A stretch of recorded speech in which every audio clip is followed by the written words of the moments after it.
بسم اللہ الرحمن الرحیم۔ السلام علیکم بچوں، کیسے ہیں آپ سب؟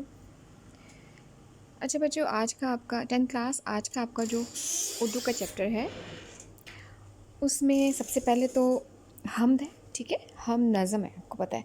اور نظم کسے کہتے ہیں؟ جس میں اللہ تعالیٰ کی تعریف کی جائے، ٹھیک ہے؟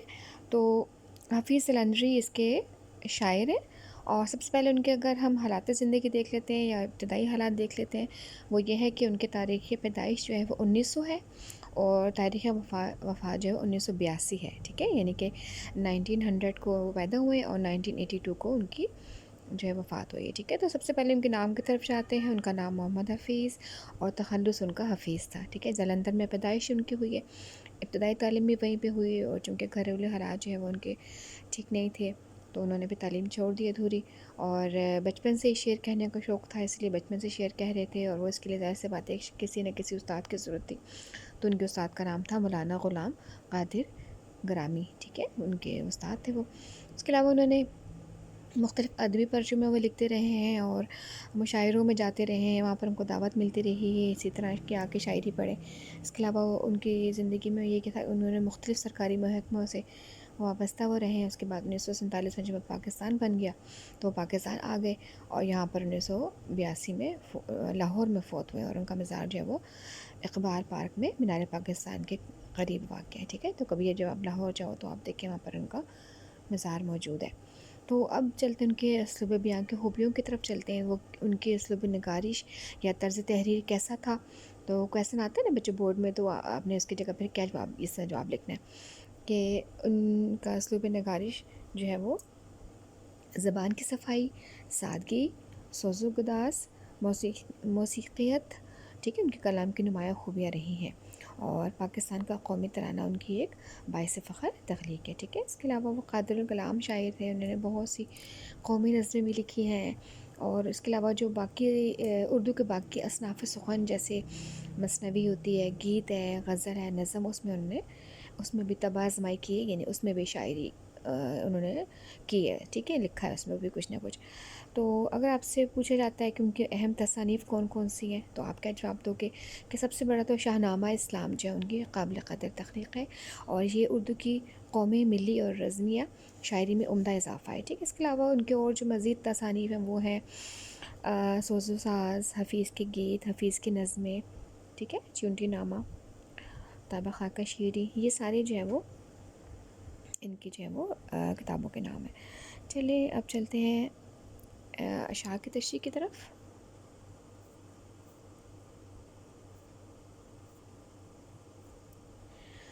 چلیں بچوں، پہلا شعر آ گیا، شعر نمبر 1۔ اسی نے ایک حرف کن سے پیدا کر دیا عالم، اسی نے ایک حرف کن سے پیدا کر دیا عالم، کشاکش کی صدا نے ہا ہو سے بھر دیا عالم۔ اچھا بچوں، اس میں آپ کو پتہ ہے حرف کن یعنی کن کا مطلب ہے ہو جا، ٹھیک ہے؟ حرف ہو گیا لفظ، اسی طرح عالم کہتے ہیں دنیا کو، ٹھیک ہے؟ اسی طرح سے جو ہے وہ کشاکش یعنی افراتفری، کھینچا تانی ہر طرف ہو رہی ہے، صدا کہتے ہیں آواز کو، ٹھیک ہے؟ تو ہاؤ ہو کا مطلب گہمہ گہمی کی آواز۔ تو اب اس کا تشریح کیا ہوگی؟ پہلے آپ نے جو اس کے لکھنا ہے حوالہ متن، یعنی کہ آپ نے پہلے لکھنا ہے کہ نظم کا نام، ٹھیک ہے؟ عنوان، اس کے علاوہ اس کے شاعر کا نام، تو آپ لکھو گے ناظم کا نام جو ہے وہ حمد ہے، اور شاعر کا نام حفیظ الندری، ٹھیک ہے؟ اس کے بعد اس کے مشکل الفاظ اگر آپ کو آتے ہیں کوئی تو وہ آپ لکھ دیجیے، جیسے میں نے ابھی آپ کو بتائیں۔ اس کے بعد اب تھرڈ اسٹیپ پہ چلیں گے تشریح کی طرف۔ تشریح کا مطلب ہوتا ہے اس کو تھوڑا سا ڈیٹیل میں بیان کرنا۔ تو بچوں یہ جو شعر نمبر 1 اس کی تشریح یہ ہوگی کہ جب اللہ تعالیٰ نے کائنات بنانے کا ارادہ کیا، یعنی اللہ تعالیٰ نے جب کائنات دنیا بنانے کا سوچا تو کن کہا، ٹھیک ہے؟ کن کا مطلب ہو جا، تو کیا ہوا کہ کائنات وجود میں آ گئی، اور اللہ تعالیٰ نے پھر اس کے بعد حضرت، جیسے آپ کو پتہ ہے، آدم علیہ السلام کو پیدا فرمایا اور دنیا میں بھیجا۔ اس دنیا میں پھر ساری چیزیں جو ہیں وہ انسانوں کے استعمال کے لیے پیدا کی، بے شمار چیزیں پیدا کی۔ اس کے بعد جب دنیا بن گئی، سب طرف سے ہر چیز پوری ہو گئی، تو پھر کیا ہوا کہ مخلوق کو پیدا کیا، یعنی کہ باقی جو دنیا میں بسانے والی مخلوق ہے اس کو پیدا کیا گیا۔ اس طرح سے دنیا میں انسان کی بہت سی ضروریات جو بھی جتنی بھی چیزیں وہ موجود ہیں، اور بعض ضروریات ہمیں ویسے مل جاتی ہیں، جیسے کہ پھل سبزی وغیرہ ہم ایک دوسرے سے جب ہم لے لیتے ہیں، خرید لیتے ہیں، تو اس کے علاوہ بعض ضروریات ایسی ہوتی ہیں جن کو پورا کرنے کے لیے ہمیں فکر معاش کرنی پڑتی ہے، یعنی کہ ہمیں کوئی، تاکہ ہم پیسہ کمانے کے لیے اپنے فیملی کی ضروریات کو پورے کرنے کے لیے ہمیں نوکری کرنی پڑتی ہے، ٹھیک ہے، تو اس کے لیے فکر معاش کا مطلب ہے کہ اور جدوجہد کرنی پڑتی ہے، اور اس فکر معاش کی وجہ سے انسانوں کے درمیان کھینچا تانی یا افراتفری ہے، اور زندگی جو دکھ و تکلیف سے عبارت ہے، ٹھیک ہے۔ یہ جو فکر معاش ہے اس کی وجہ سے یہ انسانوں کے درمیان جو ہے تناؤ آ جاتا ہے، ٹھیک ہے۔ اس طرح سے دنیا میں اللہ تعالیٰ نے ہر طرف گہما گہمی پیدا کر دی ہے، ٹھیک ہے، ہر طرف رونق ہے، بولنے کی آوازیں اور سارے تمام شور شرابہ، اس طرح سے ہر طرح طرح کی سرگرمی اور ہنگاموں کی آوازیں آ رہی ہیں، ٹھیک ہے بچوں۔ یہ میں نے پہلے شعر کی تشریح آپ کو بتا دی ہے۔ اب چلتے ہیں نیکسٹ شعر کی طرف۔ شعر نمبر 2 ہے، نظام آسمانی ہے اسی کی حکمرانی سے، بہار جاودانی ہے اسی کی باغبانی سے۔ اب نظام کسے کہتے ہیں؟ ٹھیک ہے، نظام کہتے ہیں کوئی بھی سسٹم ہو، کوئی طریقہ ہوتا ہے جو چلانے کا، ٹھیک ہے، اس طرح سے آسمانی یعنی کہ آسمان کا، اور حکمرانی کسے کہتے ہیں؟ حکومت کرنا، بادشاہت کرنا۔ بہار آپ کو پتہ ہے موسم ہے جس میں پھول کھل جاتے ہیں۔ جاودانی وہ ہوتی ہے جو ہمیشہ قائم رہنے والی ہوتی ہے، ٹھیک ہے، اور ہمیشہ رہنے والی۔ اور باغبانی کسے کہتے ہیں؟ باغبانی کہتے ہیں کہ جب کوئی اچھے طریقے سے باغ کی حفاظت کرنا، پھول وغیرہ کیئر کرنا، اس کے تو باغ کی کیئر کرنا، اسے باغبانی کہتے ہیں، ٹھیک ہے۔ تو اب اس میں شاعر کیا کہتا ہے، اسی میں بھی آپ نے ویسے حوالہ مطلب لکھنا ہے، تو میں آپ کو جسٹ اب ہم چلتے ہیں تشریح کی طرف۔ اس دوسرے شعر میں شاعر کہتا ہے کہ زمین آسمان کے درمیان جو بھی کچھ ہے ان سب کو چلانے والا اللہ تعالیٰ ہے، ٹھیک ہے۔ چاند، سورج، ستارے، آبشاریں، سمندر، پہاڑ، اس میں موجود تمام ذرہ ذرہ جو ہے وہ ان سب کو چلانے والا کون ہے؟ اللہ تعالیٰ کی ذات ہے، اور یہ ہمیشہ کا نظم و ضبط جو ہے، جیسے صبح اپنے وقت پر ہوتی ہے، پھر اس کے بعد پھر شام ہو جاتی ہے، پھر رات ہوتی ہے، پھر ایک موسم جاتا ہے، پھر دوسرا آتا ہے، پھر اس طرح سے وہ ایک پورے یہ ترتیب کے ساتھ سارا نظام چل رہا ہے۔ تو یہ کیوں اتنا نظم و ضبط کائنات میں پایا جاتا ہے؟ اس لیے کہ اس کا جو ہے وہ اس کا سنبھالنے والا صرف اللہ تعالیٰ کی ذات ہے، اور کائنات کی ہر شے میں ہمیں اللہ تعالیٰ کی جھلک نظر آتی ہے، اور اللہ تعالیٰ کی ذات جو ہے وہ ہر شے پہ محیط ہے، اور کائنات کے ذرے ذرے سے اللہ تعالیٰ کی حکمت نظر آتی ہے۔ کائنات کی یہ بہاریں قیامت تک قائم رہیں گی کیونکہ اس کا رکھوالا اللہ تعالیٰ ہے، ٹھیک ہے۔ چلیں بچوں اب چلتے ہیں نیکسٹ شعر کی طرف۔ شعر نمبر 3، زمیں پہ جلوہ آرا ہیں مظاہر اس کی قدرت کے، بچھائے ہیں اسی داتا نے دسترخوان نعمت کے۔ اچھا بچوں، یہ جلوہ آرا کسے کہتے ہیں؟ جلوہ آرا کا مطلب ہوتا ہے کہ ہر طرف نظر ہمیں آ رہے ہیں، ٹھیک ہے، نظارے لیے ہوئے ہیں، اور اس کے علاوہ قدرت آپ کو پتہ ہے کہ کائنات کو کہا گیا ہے، بچھائے گئے ہیں، داتا دینے والے کو کہتے ہیں۔ دسترخوان کیسے کہتے ہیں؟ دسترخوان جس میں ایک وہ کپڑا ہوتا ہے جس پر ہم کھانے مختلف قسم کے رکھتے ہیں، ٹھیک ہے۔ نعمت کیا ہوتا ہے؟ اچھی چیز ہوتی ہے، ٹھیک ہے، اور مظاہر کہتے ہیں نمونے کو، اور ٹھیک ہے۔ اب چلتے ہیں ہم اس کے داتا کہتے ہیں دینے والا، مراد اللہ تعالیٰ۔ چلیں اس کے تشریح کی طرف چلتے ہیں۔ اللہ تعالیٰ کی قدرت کے مظاہر زمین پر پوری طرح سے آب و تاب سے جلوہ گر ہیں، انہیں ہمیں نظر آ رہے ہیں مخلوقات کے لیے، اور اس داتا کے بچھائے ہوئے دسترخوان اور اس کی نعمتوں کو مظاہر ہیں، ٹھیک ہے۔ اس کا مطلب یہ شاید کا کہنے سے یہ مراد ہے کہ دیکھیں ہمیں اللہ تعالیٰ نے جب دنیا میں ہمیں انسان کو بسایا، اس کو پیدا کیا، تو اس کے لیے کھانے پینے کی چیزیں پہلے پیدا کر دیں، جیسے اناج ہے، پھل فروٹ ہیں، اس کے علاوہ پانی ہے، تو جو بھی چیزیں ہمیں ضرورت ہے اللہ تعالیٰ نے ہمارے لیے پہلے ہی ہمیں دنیا میں کر دی تھی۔ اس کے علاوہ زمین کی گہرائی، پہاڑوں کی بلندی، میدانوں کی ہریالی اور وادیوں کی خوشحالی، صحراؤں کی وسعت، فضاؤں کی نزہت، سبزی کی طراوت، پھولوں کی نزاکت، پرندوں کی چہچہاہٹ، فضاؤں کی سرسراہٹ، اسی کی قدرت بے مثال کے نادر نمونے، ٹھیک ہے۔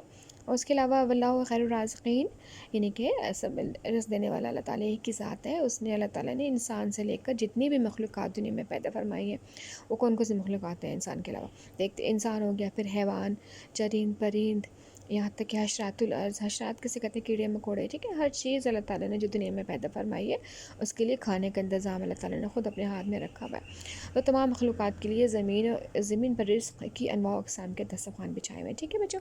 چلیں بچوں، یہ ہو گیا آپ کا شعر نمبر 3۔ اب چلتے ہیں شعر نمبر 4 کی طرف، ٹھیک ہے۔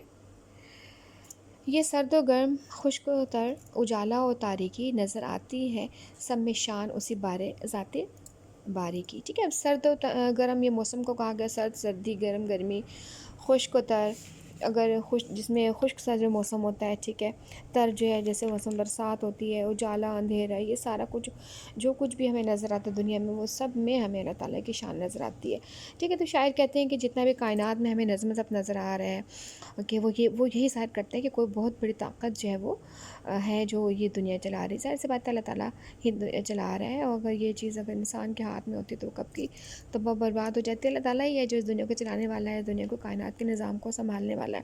تو جو اللہ تعالیٰ کی ذات ہی ہے جو کائنات کو اتنے منظم طریقے سے چلا رہی ہے، اور سردی گرمی موسموں کا وقت پہ آنا جانا، سورج چاند ستارے ان سب کا اپنے وقت پر طلوع ہونا غروب ہونا، اس کے علاوہ موسموں کا آنا جانا، ٹھیک ہے، یہ سب جو ہے وہ کس کا پتہ چلاتے ہیں ہمیں، یہ ہمیں دیتے ہیں پتہ کہ کوئی بہت بڑی ہستی ہے، بہت بڑی ذات ہے جو دنیا کو چلا رہی ہے۔ اس کے علاوہ روشنی ہونا، اجالا، تاریکی، یہ سب ہمیں کیا بتا رہے ہیں؟ یہ سب ہمیں بتا رہے ہیں کہ یہ صرف اور صرف اللہ تعالیٰ کی ذات ہی ہے جو یہ کام کر سکتی ہے۔ اور کیا دنیا میں کوئی ایسا انسان ہے یا کوئی اور مخلوق ہے جو یہ سب کچھ کر سکتی؟ کبھی بھی نہیں۔ تو کائنات کی ہر شے پکار پکار کے کہہ رہی ہے کہ کوئی بہت بڑی طاقت ہے جو وسیع اختیارات کے مالک ہے اور ہر شے پہ بھاری ہے، ٹھیک ہے نا۔ تو اسی طرح سے رات میں سے دن کا نکلنا اور دن سے رات کا نکلنا، یہ سب اللہ تعالیٰ کی شان ہے۔ تو جیسے کہ قرآن میں بھی ہے کہ تم کون کون سی نعمتوں کو جھٹلاؤ گے، یعنی اللہ تعالیٰ کتنی نعمتیں، اتنی نعمتیں کہ ہم اس کا ہم بدل ہم اس کا شکریہ اللہ تعالیٰ کا ادا نہیں کر سکتے، ٹھیک ہے۔ اب چلتے ہیں اگلے شعر کی طرف۔ شعر نمبر 5 وہی ہے کائنات اور اس کی مخلوقات کا خالق ہے، نباتات و جمادات اور حیوانات کا خالق۔ چلیں بچوں، اس میں بھی آپ نے حوالہ متن دینا ہے، اسی طریقے سے اس کے بعد تشریح کی طرف آ جاتے ہیں۔ کائنات دنیا کو کہتے ہیں، مخلوقات تمام جتنی بھی مخلوقات ہیں دنیا میں، ٹھیک ہے، تو اس کا خالق اللہ تعالیٰ، اس کو پیدا کرنے والا اللہ تعالیٰ کی ذات ہے۔ نباتات کیسے کہتے ہیں؟ نباتات پودے وغیرہ، ٹھیک ہے، اس طرح حیوانات ہو گئے۔ اور جمادات کیسے کہتے ہیں؟ جمادات کا مطلب جو ہوتا ہے باقی چیزیں، جیسے انسانوں کے علاوہ، جانداروں کے علاوہ بے جان جو چیزیں ہوتی ہیں نا، اسے کہتے ہیں جمادات، ٹھیک ہے۔ تو یہ حیوانات کو پتہ ہے کہ حیوانات کیسے کہتے ہیں، ٹھیک ہے، چرند پرند وغیرہ سب کچھ، اس میں سب چیزوں کا جانداروں کا مالک اللہ تعالیٰ، صرف اللہ تعالیٰ کو پیدا کرنے والا اللہ تعالیٰ کی ذات ہے۔ تو ہر شے کو، شاید اس میں کیا کہتے ہیں، ہر شے کا پیدا کرنے والا اللہ تعالیٰ ہے۔ کائنات میں موجود مخلوق کا خالق اللہ تعالیٰ ہے۔ ان میں انسان ہیں، حیوان ہیں، پرندے ہیں، پودے، درخت، آبشاریں ہیں، پہاڑ، سمندری مخلوق شامل ہے، ٹھیک ہے۔ اس کے علاوہ دنیا میں جتنی بھی چیزیں ہیں ان سب کو اللہ تعالیٰ نے پیدا فرمایا ہے۔ وہی زندگی دیتا ہے، وہی مارتا ہے، سب جاندار چیزیں، بے جان چیزیں سب اللہ تعالیٰ نے ہی بنائی ہے۔ اور اس سے مراد یہ کہ زمین سے پودے حاصل کرنا، درخت، پھل، سبزیاں، اناج اگانا، یہ سب اللہ تعالیٰ ہی کی ذات ہے، ٹھیک ہے۔ اور یہ اسی کی شان ہے، اللہ تعالیٰ ہی کی شان ہے کہ کیسے ایک بیج میں سے اتنا بڑا درخت جو ہے وہ تناور درخت کیسے نکل آتا ہے، یا ایک بیج سے کیسے درخت بن جاتا ہے۔ اس طرح سے کائنات کے ذرے ذرے سے، خواہ وہ جاندار ہو یا بے جان، ہمیں اللہ تعالیٰ ہی کا عکس نظر آتا ہے، ٹھیک ہے بچے۔ چلتے ہیں نیکسٹ شعر کی طرف۔ شعر نمبر 6 وہی خالق ہے دل کا اور دل کے نیک ارادوں کا، وہی مالک ہے ہمارا اور ہمارے باپ دادوں کا، ٹھیک ہے۔ وہ بھی شاعر اس میں کہہ رہے ہیں کہ تمام دنیا کا، اس دنیا میں جتنے مخلوقات ہیں ان سب کا مالک اللہ تعالیٰ ہے۔ اس میں اور خاص طور پہ اس شعر میں اللہ تعالیٰ نے خالق کون و مکان کے احاطہ قدرت کی وسعت کو بیان کیا ہے، یعنی کہ اللہ تعالیٰ کی ذات کہاں تک ہے، اس کی وسعت۔ تو اللہ تعالیٰ صرف یہی نہیں کہ انسان صرف انسان ہی کا، بلکہ اس کے وجود میں جتنی بھی، اس کی قلب نظر میں جتنی بھی سوچ بھی، اگر اس انسان کو سوچتا بھی ہے یا کوئی ارادہ بھی کرتا ہے تو وہ بھی اللہ تعالیٰ کو پتہ چل جاتا ہے نا۔ جیسے انسان کے دل میں پیدا ہونے والے جتنے بھی نیک ارادے ہیں، خواہشات ہیں اور نیت جو انسان کی ہوتی ہے وہ سب اللہ تعالیٰ کو پتہ چل جاتی ہے، ان کو پتہ ہوتا ہے، وہ بھی، اس کا بھی خالق اللہ تعالیٰ کی ذات ہوتی ہے۔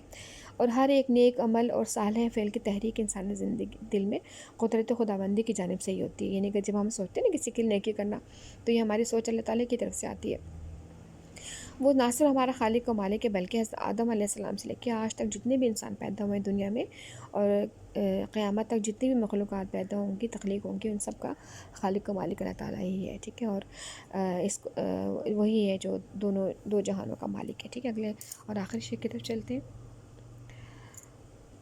بشر کو فطرت اسلام پر پیدا کیا، جس نے محمد مصطفیٰ صلی اللہ علیہ وسلم کے نام پر شیدا کیا، جس نے۔ بشر کسے کہتے ہیں بچوں؟ بشر کہتے ہیں انسان کو، ٹھیک ہے، باپ دادوں کو کہتے ہیں ابا و اجداد، ٹھیک ہے۔ اس کا شیدا کا مطلب ہوتا ہے کہ محبت ہونا، بہت زیادہ الفت ہونا، اور فطرت اسلام کہتے ہیں اسلام کے مطابق، ٹھیک ہے۔ تو شان، عزت و تکریم۔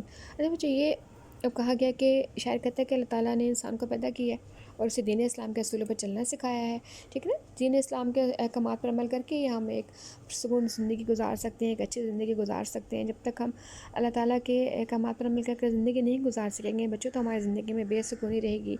اور کیونکہ ہم اللہ تعالیٰ نے جو اصول بنائے ہمارے لیے، انسانوں کے لیے، جو ہمارے لیے ضابطہ حیات پیش کیا ہے حضرت محمد صلی اللہ علیہ وسلم کی سنت کی صورت میں، تو وہ اس میں ہمارے لیے بہتری ہے اور اس میں ہمارے لیے ہدایت ہے۔ تو وہ اگر ہم اس پہ عمل نہیں کرتے بچوں، تو کیا ہوتا ہے، ہماری زندگی جو ہے وہ پرسکون نہیں گزر سکتی، ٹھیک ہے۔ اچھی زندگی بھی وہ پھر نہیں کہلاتی۔ اور ہم جب اسلام کے احکامات پر عمل کرتے ہیں، ظاہر سی بات ہے اللہ تعالیٰ کی ہر چیز میں کوئی نہ کوئی حکمت ہوتی ہے، اس کو اپنانے میں، اور وہ ہمارے لیے مفید ہوتی ہے، ٹھیک ہے۔ تو اس طرح سے اللہ تعالیٰ نے کیا کیا، اللہ تعالیٰ نے نبی کریم صلی اللہ علیہ وسلم کو تمام جہانوں کے لیے رحمت بنا کے بھیجا ہے، اور یہ دنیا اللہ تعالیٰ نے اپنے پیارے نبی صلی اللہ علیہ وسلم محمد صلی اللہ علیہ وسلم کے لیے تخلیق کی ہے۔ اللہ تعالیٰ نے ہر مسلمان کا دل ہمارے نبی صلی اللہ علیہ وسلم کے محبت سے بھر دیا، اور اللہ تعالیٰ بھی چونکہ اپنے محبوب محمد صلی اللہ علیہ وسلم سے بہت محبت کرتا ہے، اور وہ انسانوں کو بھی حکم دیتا ہے کہ وہ بھی آپ صلی اللہ علیہ وسلم سے محبت کریں، کیونکہ آپ صلی اللہ علیہ وسلم سے محبت کرنے میں ہی ہماری نجات ہے اور دونوں جہانوں کے لیے فائدہ مند ہے، ٹھیک ہے بچوں۔ آج آپ کا یہی ٹاپکس تھے، تو آپ نے اس کو کیا کرنا ہے، آج اس کو پڑھنا ہے، یاد کرنا ہے۔ اور ہاں، مشکل الفاظ کے معنی بھی وہ بھی آپ کو میں پڑھ کے بتا دیتی ہوں۔ ہاں بچے، مشکل الفاظ کے معنی بھی ایک دفعہ دیکھ لیجئے۔ ہاؤ ہو گہما گہمی، ٹھیک ہے۔ جاودانی ہمیشہ رہنے والی، جمادات بے جان چیزیں، کن ہے ہو جا، اس کے علاوہ سرد و گرم ہے، مراد ہر طرح کا موسم، تر ہے گیلا، اور شیدا کا عاشق، اور عالم کا دنیا۔ اسی کے ساتھ ہے کن پیدا کرنا، بنانا، صدائے آواز، کشاکش، کھینچا تانی، نظام آسمانی، آسمان کا نظام، مظاہر نمونے، فطرت اسلام کے مطابق، شان، عزت و تکریم۔ اس کا اس طرف دیکھیں، عالم دنیا، حکمرانی، حکومت کرنا، نباتات پودے، قدرت فطرت، جلوہ آرا، نظارے لیے ہوئے۔ اس کے علاوہ باپ دادوں کا جو ہے، باپ دادوں کا حضرت کا ہوگا اباء و اجداد، محمد مصطفیٰ صلی اللہ علیہ وسلم کا حضرت محمد صلی اللہ علیہ وسلم، عزت و تکریم ہو گیا مطلب کس کا، شان کا، اور داتا اس کا مطلب ہے دینے والا، مراد اللہ تعالیٰ۔ اچھا بچوں، یہ آج آپ کا ٹاپک یہاں ختم ہو جاتا ہے۔ آپ نے آج کا آپ کا کام یہ آپ نے حمد کی ریڈنگ کرنی ہے، پڑھائی کرنی ہے، مشکل الفاظ معنی لکھنے ہیں، اور اشعار کی تشریح جو میں نے آپ کو سمجھائی ہے وہ آپ نے لکھنی ہے۔ میں آپ کو اس کا پیج بھی شیئر کر دیتی ہوں، ٹھیک ہے بچوں۔ کل انشاءاللہ تعالیٰ ہم اس کے سوالات و جوابات اور اس کے مشقی کام کریں گے بچوں۔ اللہ حافظ، ٹیک کیئر، السلام علیکم۔